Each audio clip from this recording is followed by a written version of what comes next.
Welcome to another edition of How to Be Happier for Entrepreneurs. Today's topic is going to be fascinating. We have Dr. Erica Harris from Vancouver. How are you today, Dr. Erica? Good morning, Brad. I am very well, thank you. How are you doing today? I'm awesome. It's chilly here. I'm ready for summer to come back because I like to be outside on my boat or playing golf or something it doesn't involve cold weather. Well, goodness, we are very lucky here in what's usually very rainy Vancouver for November. But we have just been blessed with gorgeous sunshine lately, and I am just thanking our lucky stars here. Yes. Love it. Love your background there. So let's jump right in as we always do. From 2 months to live 12 years ago to now helping people live their best life. What have you learned in that journey? Gosh, that's a big question, my friend. Yeah, so I'm a sports chiropractor by trade, as I call it in my quote unquote previous life before cancer. I had lived a life passionate about health and wellness, literally the poster child for health and wellness. I practiced what I preached as a sports chiropractor by every measure. I was always trying to inspire my audience and my community, to my patients to live their healthiest lives. And literally, I practiced what I preached by every measure. As I said, hiking up every mountain, soaring down them all on my skis. And never in a million years would I have ever expected to be diagnosed with what proved to be a very aggressive version of leukemia at the age of 35. Wow. I had just done a very routine lab test that clearly went very astray. I hadn't even complained of feeling sick or unwell, Brad. And I was literally standing in the Vancouver Aquarium when I got this random call saying, "Is this Erica Harris? Is this Erica Harris? You need to avoid all public places and go to the nearest emergency room." I had still been nursing my youngest son at the time, and I was literally like just climbing that ladder of life, loving life to the fullest, even at that point. So literally my world was pulled out from under my feet in the blink of an eye and seemingly never to return again. I faced relentless, seemingly insurmountable feats in my survival. And it's incredible that I'm here with you today. But yes, as you said, I did not respond even to the harshest of chemotherapy regimens known as salvage chemotherapy. I was devastatingly awarded a 2-month terminal prognosis. I was even denied all further medical care aside from palliative care moving forward. The same prognosis was reconfirmed by Fred Hutch, a leading leukemia institute out of Seattle. As you said, I'm here in Canada, so 2 internationally renowned institutions gave me the exact same prognosis. I fought to go home out of the palliative floor. If I had 2 months to live, I had a lot of living to do and a lot of preparations to do as well. As I said, I had these 2 beautiful babies. So I went home and I really prepared for the worst. I owned this power that this fire breathing dragon of cancer had over me. And I wrote all the heartfelt memory albums for my children and babies with tears streaming down my face the whole time. But I also prepared for the best and expected the best, I should say. And pursued any and everything in natural healthcare realm, really adopted a life of mindfulness and meditation really for the first time, and just grew a lot of self-awareness. I really transformed within on this path. And from that, I miraculously achieved what's called a spontaneous remission in the medical realm, where you achieve a remission having had no medical intervention from that. Only then was I eligible to serve as a recipient for this life-saving bone marrow transplant, which serves as like the quote unquote cure to prevent against relapse from such an aggressive leukemia. I then had this bone marrow transplant with thanks to this amazing stranger who rose to help from halfway around the world, believe it or not, in my time of need. He was the only one who proved to be my perfect match. My only brother, who's a surgeon back east, was not a match. And so this worldwide search had been hailed on my behalf. And this young mountaineering adventurer rose to help. His last name, believe it or not, is Hoppe. I call him my hope star. He really just gave me this second chance at life. I grew strong after this incredible bone marrow transplant. I was back to hiking really aggressive hikes here on the North Shore of Vancouver and throughout British Columbia. I was teaching my babies to ski and Whistler, and you have to be really physically fit for that, when you're like leaning over with a 3-year-old teaching them how to ski. And anyhow, so I was back in my groove, but this burst of health was very short-lived. And I soon, as on my hikes, people started to pass me, and I just couldn't seem to get in enough air. And my new hardy immune system had woken up, looked around from my donor, decided it didn't recognize my own lungs, and embarked on this fierce process of attack, literally obliterating my own lungs. Wow.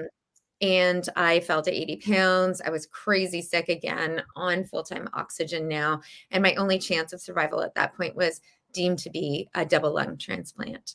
That time was brutally hard to cope through. I was declining every single day. I lost the vision in my eyes through these steroid-related cataracts. I couldn't watch a movie. I couldn't read a book to get distracted. I just couldn't even drive. I lost my independence.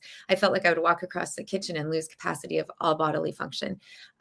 Life as I knew it was just so far gone, and miraculously, I was given this incredible gift in August of 2015, where I was blessed with these new lungs. And I now breathe through the lungs of another, and I have the bone marrow of another flowing through all parts Wow. of me. And I faced several more feats in my survival as complications from the lung transplant. Faced another year in the hospital. I used to get out of hospital every day and pick up my kids from school and make a family meal and race back to the hospital, living this crazy double life. But I needed to keep this sense of purpose.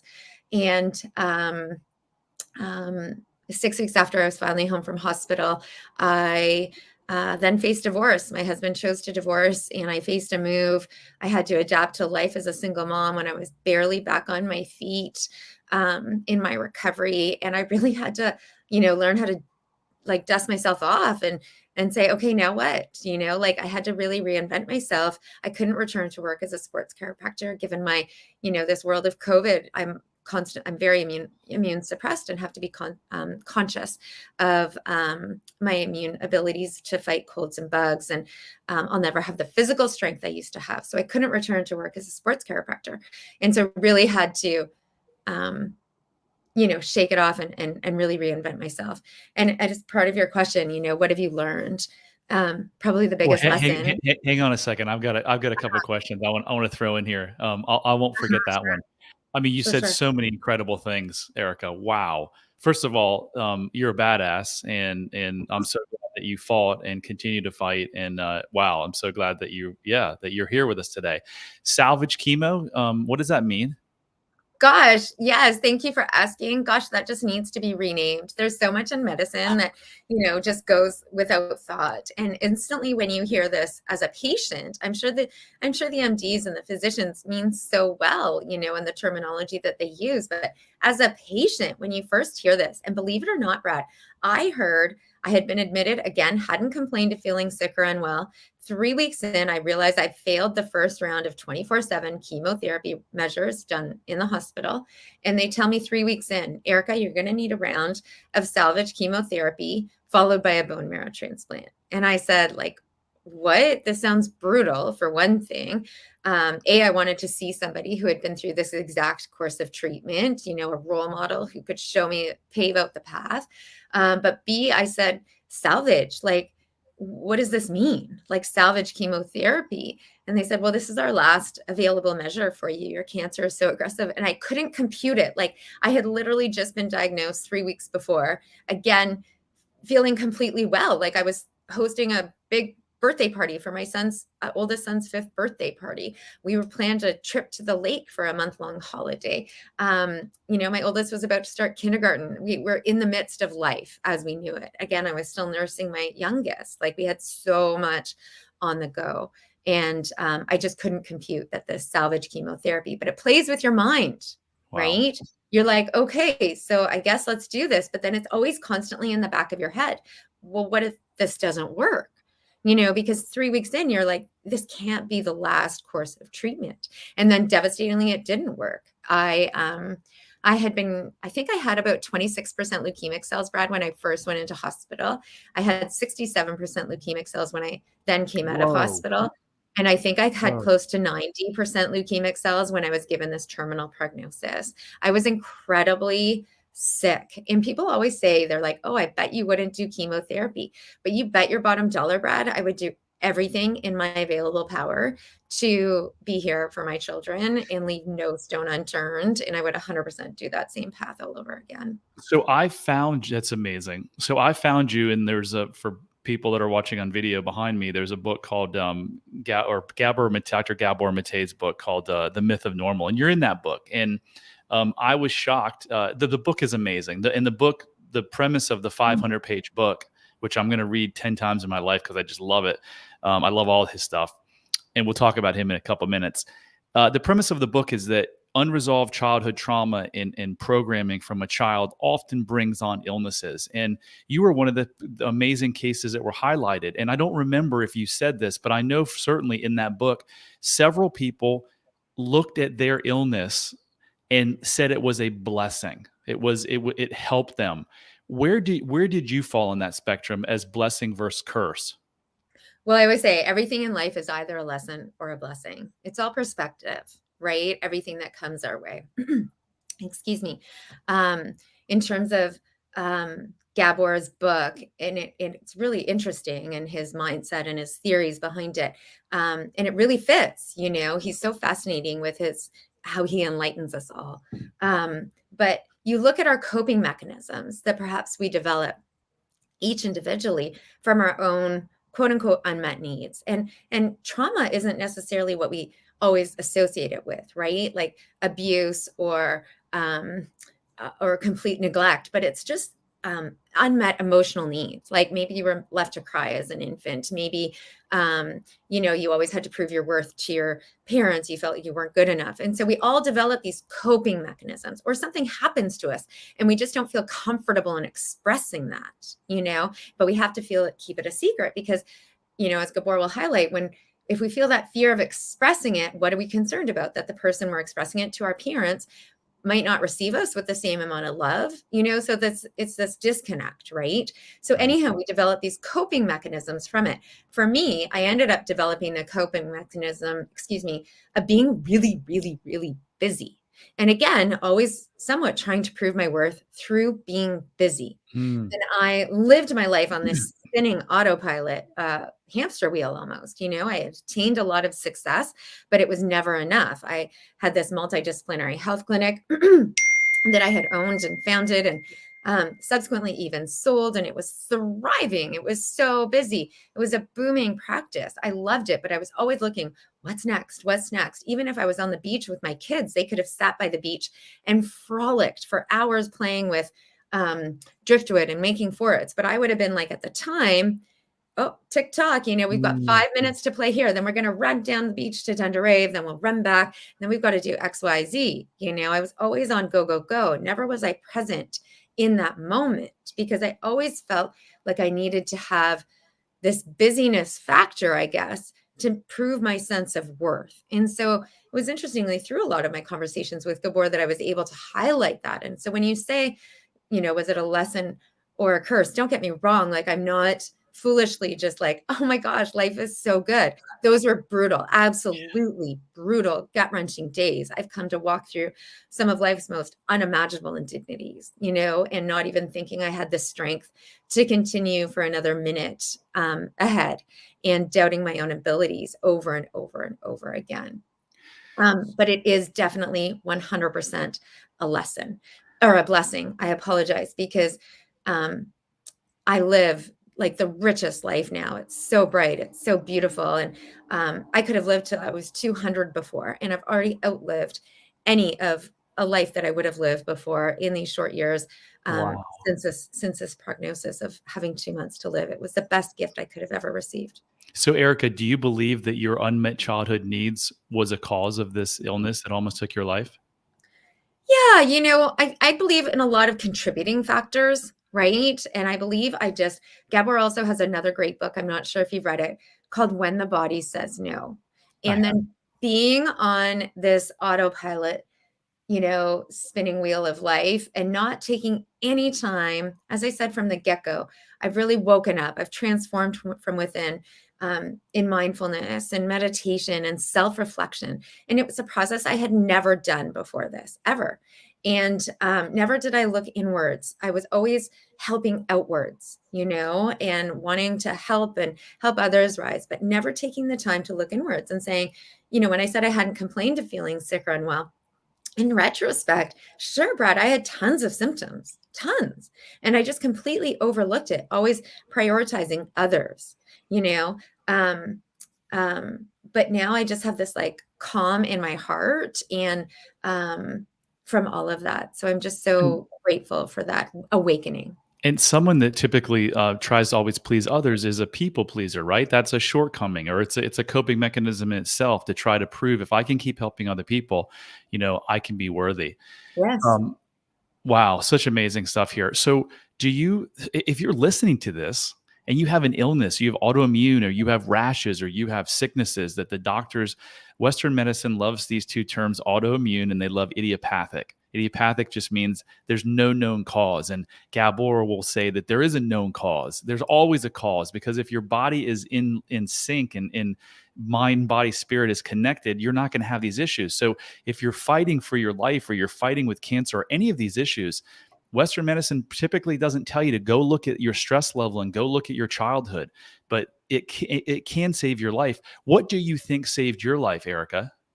Well, again, I didn't really finish on when the body says no, but in my lack of self-reflection, I didn't hear the screams that my body had been screaming at me. I missed, well, take it back. I guess I missed my body talking to me for a long, long time. Until then, it was like screaming with this leukemia. I missed all the signs and symptoms that were leading up to it and all the ways I could have rerouted my path beforehand. But sorry, I apologize. I really wanted to comment on that and I forgot your question, Brad. I apologize. What do you think saved your life? Oh gosh. I don't know. A gift from above. I was enveloped with worldwide forces of love and support. All of these awakenings and blessings in this like incredible transformation that just shifted the way I think, every thought that pops into my mind, the way that I see the world, the way that I see myself, the way that I see others, like green juicing, waving magic crystals, I think taking agency and being proactive over our own health. I'm always in my pursuits of coaching and speaking and my podcast, trying to help other people be the heroes in their own stories. I believe when we take agency over our situation and we believe that we have a role in our own success and not transfer that role just to a doctor or to somebody else, like we have to be accountable for our own success. I believe that plays a big part of it as well. But I don't know why I'm here today. I think if there were one simple answer, Brad, to eradicating cancer wouldn't be on this planet, and if it were one simple thing that I did, I don't know if that's if it's as simple as that. I do think, like I always describe, when we go through hardship, cancer, whatever it brings, like we're all connected by that unity of that common thread of pain, but our individual circumstances might be different, but we can all kind of go inwards in cocoon, and I always say, like, that cocoon is going to burst as it grows from wisdom and learning and growth. The cocoon, we want to burst it from the inside out, if that makes sense, not have it burst from the outside in. But we can do that by growing and expanding and learning. And so if we use these moments of struggle and hardship to do just that, to grow and learn, and we can grow and learn from anybody. It's when you're open to it that's when it starts to click and happen. I'll give you one example as far as what I'm talking about. The first example for me, awakening per se, that came for mind over matter, believe it or not, came from this one lunch lady who had been coming in and out every day to bring my lunch, and she would just put it over on the windowsill. And she would always walk out. She knew I would never eat it. And then one day, my physician had been in the room just as she was coming in, and he turned around and walked out and closed the door. And I kid you not, Brad, she turns around and she's like, you saw him close the door, right? And I'm like, uh-huh. And she's like, well, I'm not allowed to close the door. But now, since he's closed the door and I'm in here, you and I can have a little heart-to-heart talk. And she puts her hands on her hips, and she means business. And she goes over and she grabs a banana that was on this tray. And she's like, you just need to look at this banana, Erica, because I've been watching you getting skinnier and skinnier. And you just need to look at this banana and say, banana, you look good. And you just need to eat this banana. And I was like, okay. okay, I got it. And then I literally did that day. I wanted to make this lunch lady happy. You can learn lessons from anyone when you're open to receiving this. And for me, this was the very first moment of mind over matter for me. And so you see light you see life in a completely different light now, and you don't need to have a near death experience to happen, because I've lived that my last 3 years trying to get help for my son's anxiety. I went through and I looked at those childhood programming issues and the trauma that I went through, and I reversed that story. And just like you now, everything, like, I'm present. I have a fabulous relationship. My business is doing incredible. I'm in the best shape of my life. So just want everyone to know that if you need to change or want to change, it's possible. So are you in touch with the donors today, or you are? Oh, that's so amazing. Yeah, I'm super, super lucky. So my donor from Germany, we actually planned to meet. We had a trip to go over to Europe during when COVID first hit. So that was put off, but stay tuned. I think it's going to happen soon. And yes, I know the family that incredibly shared the gift of lungs with me as well. So I'm very, very blessed. I don't know if it was in Gabor's book, but a little girl got a heart transplant. I think a little Arab girl got a heart from a Jewish girl. And at some point in her childhood, she asked for this candy that her parents were like, I have no idea what you're talking about. And it was if I may be messing up the story, but the point of the story, it was a candy that was like a Jewish candy known to Jewish folks. So it's incredible. And I know you're in this realm too, on how things like that transplanting can actually give you're taking a piece of that person. So you're gonna end up being like that person a little bit. So freaking amazing. So Well, my blood type certainly changed, and I became like him in that. My blood type, believe it or not, changed from O negative to A positive, which is a pretty great score on that test, right, Brad? oh my gosh, that I is so always amazing. I always thought I would like German beer, but that never came. So the question Poor girl. the question I originally asked you, and we got not sidetracked, we had some amazing content or conversation here, is what did you learn from all of that? What are the greatest lessons you took out of all of this? Gosh, greatest lessons. So a lot about that mind over matter really helps me in just about everything I struggle with or navigate even today. We don't have to just see it, feel it, and believe it. We have to like taste it, smell it. Like you literally have to believe in your success and envision it in every way you possibly can. You have to believe in your own ability to create your own miracles, and we can really do that.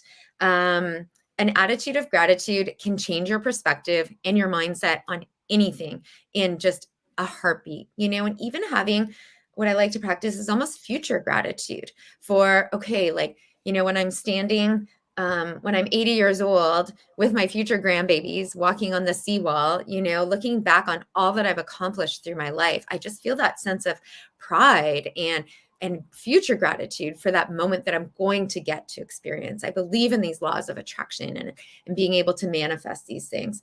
Growth mindset, like I said about the cocoon, like anything, any hardship we have, I'm not saying it comes to us for a reason, Brad, but we can make a reason out of it. Like I'm not saying that I did something wrong necessarily to get cancer, but we can all find meaning from that hardship when we walk through it, and we can grow and we can learn and we can rise and elevate ourselves and learn to fly higher than we could have ever flown before. Being really real, the power to be really vulnerable. That was hard for me at first. I was almost having this fake toxic positivity. Everything's going to be fine. I'm going to be great. No problem. This is just a blip on the path. And I was entertaining 60 people in my hospital room every day. And then one day, fast forward about 7 weeks in, we had to hire this new nanny to help us care for our kids. She brings my kids in, and all of a sudden I was struck. She was sitting in the corner of the room and struck by her presence. I was like, this complete stranger has access to our family's most vulnerable and most intimate of moments. It just seems so wrong. And I watched her leave with my babies down. I could see from my penthouse view. She loaded them into my vehicle, and all of a sudden I panicked. I wept. I was like, oh my heavens, like I wanted to be the one taking them home. Is she going to get them home safely? Like, does she know what precious cargo she has in that car? Is she going to buckle their seatbelts properly? I watched my vehicle leave with my babies, and I could do nothing. I felt institutionalized against my will. I felt trapped. And I turned around from the window. I was rarely alone in my hospital setting, but I wept and I wept and I wept for hours. And that didn't actually stop for about 4 days. I just kept crying. Not only, Brad, did I express the unexpressed emotion to that point about cancer and the diagnosis and all that had been ripped away from me. But I finally allowed myself the space to cry about that, but also about things in the past, like we're talking about, with parents, or I've lived a very blessed life, don't get me wrong, but bad breakups here and there, whatever it may have been. I finally allowed myself this space to be really, really real about it. And if you ask me one thing that could have saved my life, I think it was that. You have to think of the weight that would have lifted. When we cry out our tears and when we finally allow ourselves the space to sit in those hard emotions, we process them, we experience them. We then in turn give ourselves like the self-acceptance and the self-love and processing that after. And it's so much lighter until we go through that process. It's like we're carrying this really heavy, heavy bag.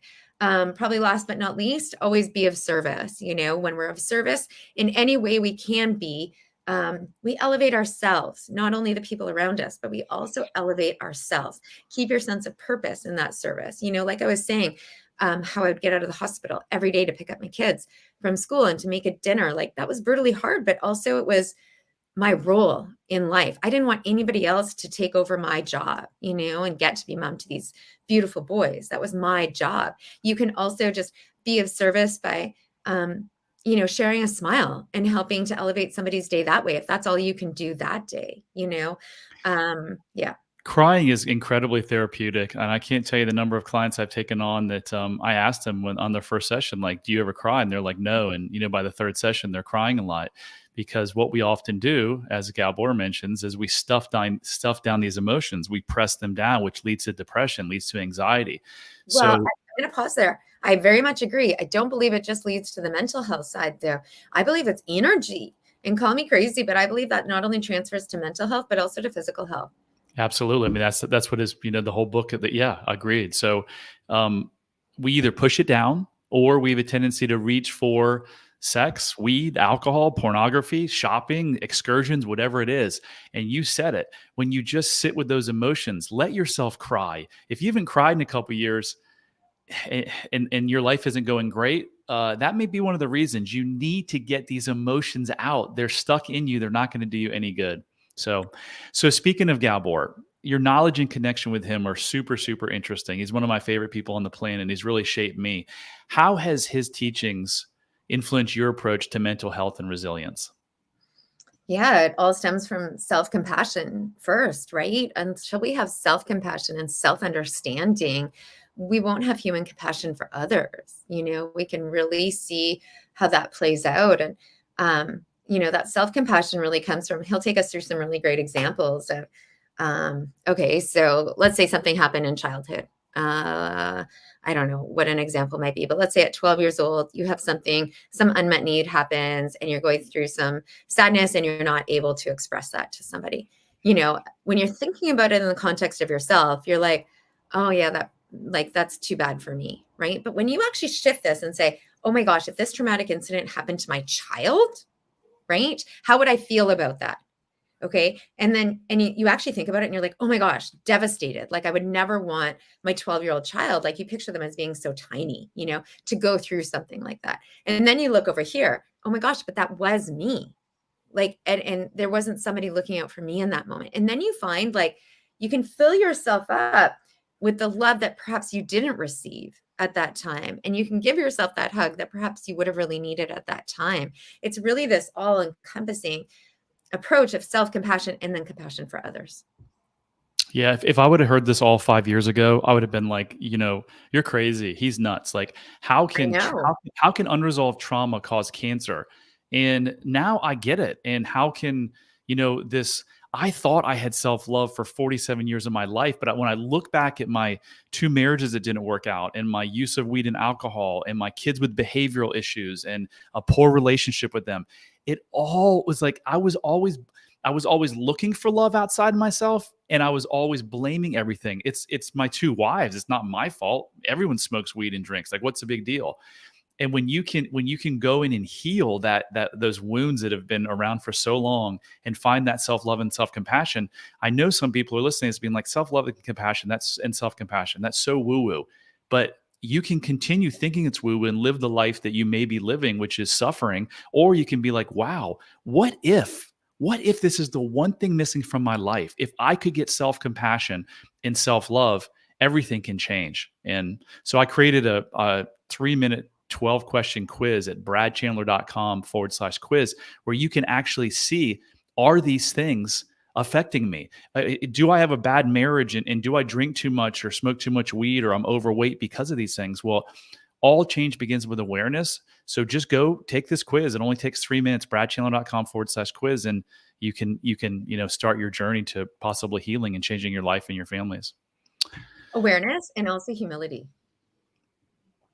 Like being really humble about who we are and being really real about, this is what I've taken accountability. And one thing I really admire about Gabor is he will do just that on a very public basis. I could have been more present with my kids when they were growing up, or, this and that, like take accountability for who we are. And I feel like, that self-judgment that we can all impose on ourselves, when we make it a conversation and we make it known and we own it to ourselves, then no one else can hold it against us. More importantly, not even ourselves. Like, we're all human. We all make mistakes, but owning it's such a powerful part in that process. I think it's a really important part to mention as well.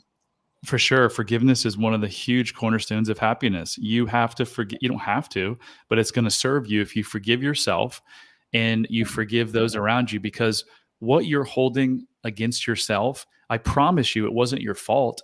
It is from these deeply buried subconscious mind, the subconscious thoughts that were buried in your mind. It could be from age 1, 2, 5, 6, whatever. So if you're struggling and you blame yourself all the time, just know that it's not your fault, and that there is a different way and a better way. So Erica, on your website, risetoday.com, you mentioned equipping individuals with resilience and resolve. What are some of these tools, and how can someone apply them to bounce back stronger than ever? Yeah, kind of what we've talked about, right? Breaking it down, being of service, growing an attitude of gratitude to really shift your perspective, practice visualization and manifesting what it is that you want. And really being real, present, vulnerable, realizing that life is not infinite, right? Life is very finite, and that alone makes you more present instantaneously. When you really think about, whether I was at the beach this morning on this beautiful sunrise, that's the last moment that I'm going to experience that exact sunrise. When you shift it that way, like everything I do now is I get to be here for this moment. And whether it's I'm cleaning a toilet, whether it's I'm working, whether it's I'm, skiing down a mountain, I get to be here for this moment. And that word I get to is such a powerful mental shift. If that makes sense, it changes everything for you, or just your perspective on anything. I still experience these moments of PTSD where I'll wake up in the middle of the night and I can still hear the beeps and the buzzes. And like I was in the hospital, I pat my bed frantically, trying to feel for, the bedside rails, the tubes that were once part of all parts of me, the handcuffs that once held me captive. I'm in like a deep sweat. I'm like panting as if I'm just right back in the thick of it. And it's absolute terror when I wake up in these moments. And then I start to look for the white walls of my hospital room. But when we separated after this crazy journey, I painted my rooms this fuchsia color for these exact moments. And then I start to recognize that the walls are not white and that they're pink and fuchsia. And instantly I'm like, oh my gosh, I'm safe. I'm alive, and I transfer. Eventually I start to calm down and I realize my kids are down the hall. I was out with them today and I get to do all these things with my kids, and instantly I transfer, oh my gosh, these moments of like PTSD that are very clearly post-traumatic stress to what I refer to as my gratitude attacks. And I'm overwhelmed and full of gratitude for the moment of today and the gift of today, and that I get to live today. Amazing. Yeah, if everyone could just live that way. I think there's something like, I could be off on this number, but 78,000 people are going to die tomorrow. How many of those 78,000 people know they're going to die? I don't know how many, but it's something to think about. It's something to think about. This is going to be my last sunrise or my last sunset. So just treat everything like it's the last thing, and man, watch how your life shifts. So Erica, 10 out of 10 you of now, us, like 10 out of 10 of us are going that direction, yeah. like all of us, none of us are going to be escaping it. So realizing that, and living as though life is really finite, it just helps you elevate so much. So tell us as we wrap up here, you now help people, you have clients. Tell us what you do with those clients, and maybe if you could share one of your biggest like success stories, that would be cool. Sure. It's been so the path that I've evolved on, this speaking path and coaching path and podcasting and writing and all the pursuits that I'm doing really just naturally evolved. Originally, all my physicians invited me to speak at various conferences, international medical conferences. And so that's how the speaking part progressed. And then I was approached by others who were navigating hard days with divorce or cancer. Erica, how did you get through it? And so I had developed this 8-week program to help just share all of the awakenings that I had learned along that. The podcast also has some really great tools and stories of overcoming. What's Where other your people, podcast? What's the name of it? the Rise Today Inspirational Podcast. Thank you. And really great tools of individual stories. I've interviewed Gabor on the podcast, also Gabor's son, Daniel, who had co-authored The Myth of Normal. But no, I love coaching. It's a one-on-one, really personal experience. Having understood the depth of hurt and loss and grief that can come with life's trials and tribulations, I feel I really connect on a really deep level. And people become very open with me very readily, and we can really create some powerful transformations. It's even just in seeing, how they view the stress around a recheck, let's say, or, their daunting prognoses and how they envision that and how they can actually maximize each and every day that they are given. It really changes the perspective for how they're seeing their days too. We talk about a lot of people who are going through terminal illnesses, and we take them through a process that connects them on a deeper level with their families and expresses a lot before and after. And it's a very powerful program. So how about a client success story? Oh, sure. So I need one in particular. Okay, so a young woman has been battling leukemia, and she has been going through really difficult times, saying that she had only treatment available to her was a trial drug. And she, at 31 years old, was very down and depressed and asking a lot, why me? What did I do so wrong? And we really transformed her mindset to what had she done not so wrong, but so right to prepare her for this journey ahead.